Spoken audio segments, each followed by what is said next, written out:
সাদা পাথর উত্তোলন বন্ধ হয়েছে না? কারণ একটা সামাজিক আন্দোলন হয়েছিল। আমরা আমাদের মতো চেষ্টা করেছি, কিন্তু একটা সামাজিক আন্দোলন হয়েছিল। ঢাকা এয়ারপোর্ট থেকে বের হলে যেমন হর্নের তীক্ষ্ণ আওয়াজে কান কেটে যায়, ঠিক এই একই রকম অবস্থা ছিল নেপালের কাঠমান্ডুতে। কাঠমান্ডুতে একটা হর্নের আওয়াজ শোনা যায় নাই, কারণ কাঠমান্ডু পুলিশ এটা নিজেদের দায়িত্ব হিসেবে নিয়েছে এবং মানুষও এটা আইনটা মেনে চলতে উদ্বুদ্ধ হয়েছে। তো সমাজ এগিয়ে আসুক, ছাত্র সমাজ এগিয়ে আসুক, চালকেরা যারা আছেন তারা এগিয়ে আসুক, পরিবেশ অধিদপ্তর আর পুলিশ একই সাথে কাজ করে মানুষকে উদ্বুদ্ধ করুক, জরিমানা করুক। উদ্বুদ্ধকরণ এবং জরিমানা আরোপের মাধ্যমে, ক্যারেট এবং স্টিক এই দুই অ্যাপ্রোচের মাধ্যমে আমরা যেন হর্নের ব্যবহারের মাত্রা কমিয়ে আনতে পারি। যত আপনারা বন্ধ করবেন, যত আপনারা প্রচার করবেন, তত আমরা তাড়াতাড়ি সফল হব। সাদা পাথর উত্তোলন বন্ধ হয়েছে না?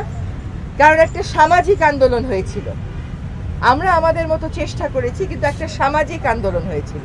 তো আপনারা যারা গণমাধ্যম কর্মী আছেন, যারা আমার পিছনে পাশে দাঁড়ানো তরুণ সমাজ আছে, তোমরা এটাকে একটা সামাজিক আন্দোলন করে দাও এবং আমাদের পরবর্তী প্রজন্মকে যদি বধির হওয়ার থেকে বাঁচাতে হয়, এইটা করা ছাড়া আমাদের আর কোনো উপায় নাই।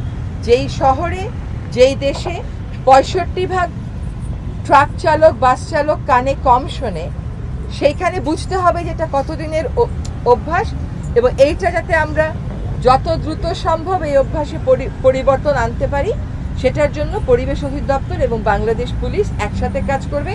সকল গণমাধ্যম প্রতিনিয়ত মানুষ অসচেতন হয়ে অকারণে হর্ন বাজাচ্ছে। তো আমরা চাই যে এই অকারণে হর্নগুলো মানুষ বাজানো বন্ধ করুক এবং তারা সচেতন হোক।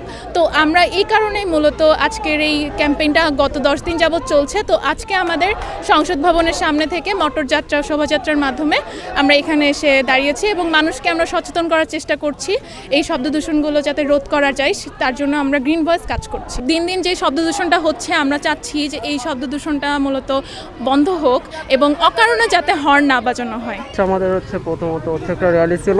এটা আপনার সংসদ ভবনের সামনে থেকে কারণ বাজার হয়ে শেষ পর্যন্ত আগারগাঁও পর্যন্ত আসা। আমরা দেখতে পাচ্ছি প্রতিনিয়ত আপনাদের শব্দ দূষণের কারণে আমাদের অনেক ক্ষতি হয়, যেমন কোনো উচ্চ রক্তচাপের সৃষ্টি হয়, তারপর শ্রবণ শক্তি নষ্ট হয়ে যায়।